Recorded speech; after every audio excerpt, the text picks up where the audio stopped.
ভারত বাংলাদেশ সীমান্তের কয়েকশো কিলোমিটার এলাকা জুড়ে কাঁটাতারের বেড়া করার দাবিতে কলকাতা হাইকোর্টে দায়ের হওয়া জনস্বার্থ মামলার গ্রহণযোগ্যতা নিয়ে রাজ্যের হলফনামা তলব করল কলকাতা হাইকোর্ট। ভারপ্রাপ্ত প্রধান বিচারপতি সুজয় পাল ও বিচারপতি পার্থ সারথী সেনের ডিভিশন বেঞ্চ রাজ্যের বক্তব্য 15 দিনের মধ্যে হলফনামা দিয়ে জানাতে নির্দেশ দিয়েছে। মোট 2216 কিলোমিটার বাংলাদেশের সঙ্গে পশ্চিমবঙ্গের সীমান্ত এলাকা রয়েছে। অনেক জায়গায় কাঁটাতারের বেড়া নেই, তার ফলে বেআইনি অনুপ্রবেশ ও চোরাচালান চলছে অবাধে। রাষ্ট্রীয় সম্পদের বিপুল ক্ষয়ক্ষতি হচ্ছে। এলাকায় জমি অধিগ্রহণের কাজে রাজ্যের তৎপরতা না থাকায় সেখানে ফেন্সিং হচ্ছে না। কেন্দ্রের অ্যাডিশনাল সলিসিটর জেনারেল অশোক চক্রবর্তীও জানান, রাজ্য সরকার কেন্দ্রের সঙ্গে সহযোগিতা করছে না, সেই জন্য কাজ আটকে রয়েছে। ভারপ্রাপ্ত প্রধান বিচারপতি সুজয় পাল ও বিচারপতি পার্থ সারথী শ্রেণীর ডিভিশন বেঞ্চ 15 দিনের মধ্যে রাজ্যকে হলফনামা দিতে নির্দেশ দিয়েছে। মামলাকারী ডক্টর সুব্রত সাহার বক্তব্য, ভারত বাংলাদেশ সীমান্তের যা পরিস্থিতি তা জাতীয় নিরাপত্তার ক্ষেত্রে অত্যন্ত বড় বিপজ্জনক। তিনি দীর্ঘদিন ধরে সেনা আধিকারিক হিসেবে কাজ করেছেন। তিনি উদ্বিগ্ন, কারণ ভারত বাংলাদেশ সীমান্ত দিয়ে লাগাতার নেশার জিনিস, গরু, সোনা, জাল নোট পাচার চলছে 2016 বা 25 এই সময়কালে। মোট 2216 কিলোমিটার সীমান্ত এলাকায় ফেন্সিং হচ্ছে না। রাজ্যের জমি অধিগ্রহণ প্রক্রিয়ায় গড়িমসির জন্য কেন্দ্র অর্থ বরাদ্দ করতে সম্মত থাকলেও রাজ্যের তৎপরতার অভাব রয়েছে বলে মামলাকারীর মনে হয়েছে। সেই জন্য বাধ্য হয়ে তিনি জনস্বার্থ মামলা দায়ের করেছেন। বাংলাদেশি অনুপ্রবেশকারী পশ্চিমবঙ্গের একটা গুরুতর সমস্যা বলে বিভিন্ন রাজনৈতিক দল আগেই সরব হয়েছে। রাজ্যে এই সময় আবহে সীমান্তবর্তী এলাকায় ফেন্সিং এর কাজ আটকে থাকা নিয়ে এই মামলা রাজ্যের উপর চাপ সৃষ্টি করবে বলে মনে করছেন আইনজীবীরা।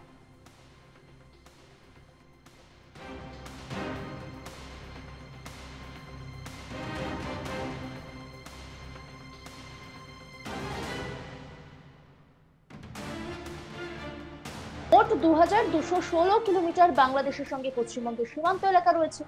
অনেক জায়গাতেই কাঁটাতারের বেড়া নেই, যা নিয়ে মাঝে মধ্যেই দেখি রাজনৈতিক উত্তাপ বাড়ছে। কেন্দ্র এবং রাজ্যের মধ্যে একটা দোষারোপের পালা চলতেই থাকে। তার ফলে বেআইনি অনুপ্রবেশ এবং চোরাচালান চলছে অবাধে। রাষ্ট্রীয় সম্পদের বিপুল ক্ষয়ক্ষতি হচ্ছে। এলাকায় জমি অধিগ্রহণের কাজ রাজ্যের তৎপরতায় না থাকায় সেখানে ফেন্সিং হচ্ছে না। কেন্দ্রের অ্যাডিশনাল সলিসিটর জেনারেল অশোক চক্রবর্তীও জানান, রাজ্য সরকার কেন্দ্রের সঙ্গে সহযোগিতা করছে না, সেই জন্য কাজ আটকে রয়েছে। ভারপ্রাপ্ত প্রধান বিচারপতি সুজয় পাল এবং বিচারপতি পার্থ সারথী সেনের ডিভিশন বেঞ্চ 15 দিনের মধ্যে রাজ্যকে হলফনামা দিতে নির্দেশ দিয়েছেন। মামলাকারী ডক্টর সুব্রত সাহার বক্তব্য, ভারত বাংলাদেশ সীমান্তের যা পরিস্থিতি তা জাতীয় নিরাপত্তার ক্ষেত্রে অত্যন্ত বড় বিপজ্জনক।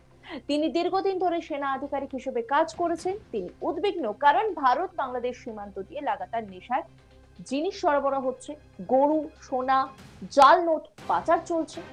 মোট 2216 কিলোমিটার সীমান্ত এলাকায় ফেন্সিং হচ্ছে না। রাজ্যের জমি অধিগ্রহণ প্রক্রিয়ায় গড়িমসি রয়েছে।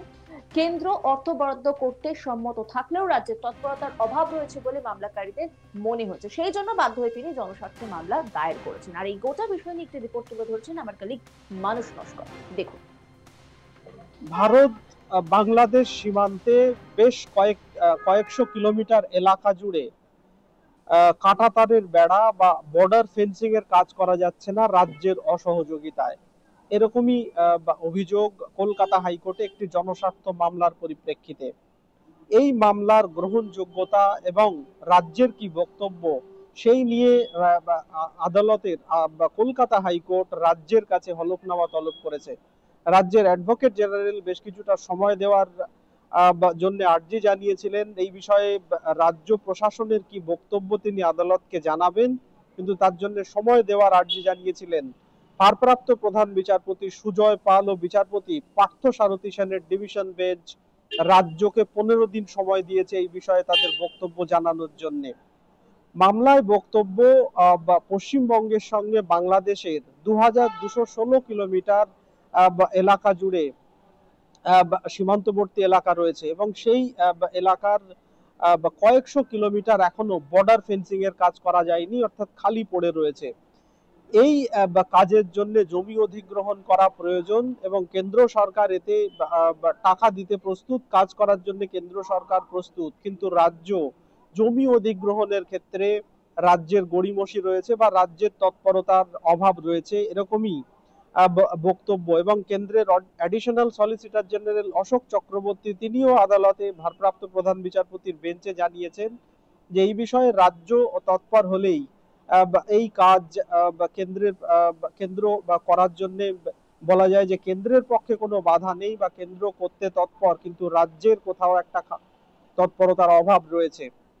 মামলাকারীর বক্তব্য এই বর্ডার ফেন্সিং না করার জন্য যেভাবে ফেলে রাখা হয়েছে বা পড়ে রয়েছে সেখান দিয়ে তা জাতীয় নিরাপত্তার পক্ষে যেমন বলা যায় যে উদ্বেগজনক, একই সঙ্গে বেআইনি চোরাচালান থেকে শুরু করে পাচার রমরমিয়ে বা অবাধে চলছে এর কারণে। সেই জন্যই তিনি জনস্বার্থ মামলা দায়ের করে আদালতের কাছে আর্জি জানিয়েছেন যাতে আদালত এই বিষয়ে নির্দেশ দেয়। কলকাতা হাইকোর্টের ভারপ্রাপ্ত প্রধান বিচারপতির ডিভিশন বেঞ্চ রাজ্যের অ্যাডভোকেট জেনারেলের কাছে 15 দিনের মধ্যে এই বিষয়ে রাজ্যের বক্তব্য জানাতে নির্দেশ দিয়েছেন। মামলাকারী ডক্টর সুব্রত সাহা তিনি মামলা দায়ের করেছেন। তার বক্তব্য, তিনি একজন প্রাক্তন সেনাকর্মী, দীর্ঘদিন ধরে সেনা আধিকারিক হিসেবে কাজ করেছেন এবং বর্তমানে জাতীয় নিরাপত্তা বিষয়ে তিনি কাজ করছেন, বিভিন্ন সংগঠনের সাথে যুক্ত। তিনি জানিয়েছেন যেভাবে ভারত ও বাংলাদেশের, আমরা জানি যে ভারত ও বাংলাদেশের মধ্যে 4000 কিলোমিটারের বেশি সীমান্তবর্তী এলাকা রয়েছে, যার অধিকাংশই পশ্চিমবঙ্গ এবং বাংলাদেশ সীমান্ত। 2216 কিলোমিটার পশ্চিমবঙ্গ এবং বাংলাদেশের সঙ্গে সীমান্তবর্তী এলাকা রয়েছে। সেই এলাকার কয়েকশো কিলোমিটার বর্ডার ফেন্সিং করা হয়নি বা সীমান্তবর্তী এলাকায় কাঁটাতারের বেড়া দেওয়ার যে কাজ সেটা করা হয়নি। মামলাকারীর বক্তব্য, তিনি পরিসংখ্যান থেকে জেনেছেন 2016 থেকে 2025 পর্যন্ত এই এলাকা দিয়ে বেআইনি চোরাচালান থেকে শুরু করে অবাধে অবৈধ অনুপ্রবেশ হচ্ছে এবং সোনা পাচার, গরু পাচার, ভুয়ো জাল নোটের পাচারের অবৈধ কারবার রমরমিয়ে চলছে এই এলাকা দিয়ে। এবং যেভাবে বর্ডার ফেন্সিং না দিয়ে ফেলে রাখা হয়েছে তা জাতীয় নিরাপত্তার ক্ষেত্রে বলা যায় যে গুরুতর থ্রেট, বা যেভাবে ফেলে রাখা হয়েছে তা জাতীয় নিরাপত্তার ক্ষেত্রে একেবারেই সুরক্ষিত নয় বলে মামলাকারীর বক্তব্য। প্রসঙ্গত, রাজ্যে এসআইআর আবহে বাংলাদেশি অনুপ্রবেশকারী নিয়ে বিশেষত বিরোধী রাজনৈতিক দলগুলো অনেক আগে থেকেই সরব।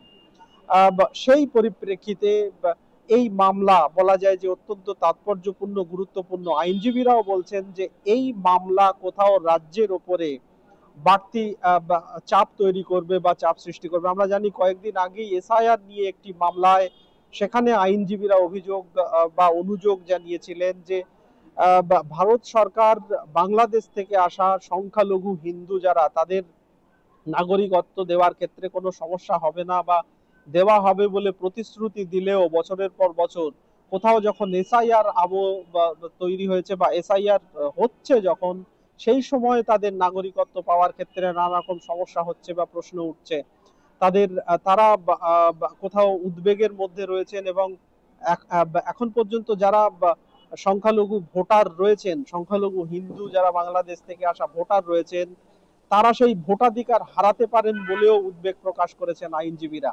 এই পরিস্থিতিতে বর্ডার ফেন্সিং নিয়ে যে মামলা বা জনস্বার্থ মামলা, সেই মামলায় রাজ্যের ওপরে বাড়তি চাপ সৃষ্টি হবে বলে আইনজীবীরা মনে করছেন। অন্যান্য খবরের আপডেটের জন্য অবশ্যই নজর রাখুন আজ তাক বাংলার ইউটিউব স্ট্রিমিং এ। লাইক, কমেন্ট, শেয়ার এবং সাবস্ক্রাইব করতে ভুলবেন না।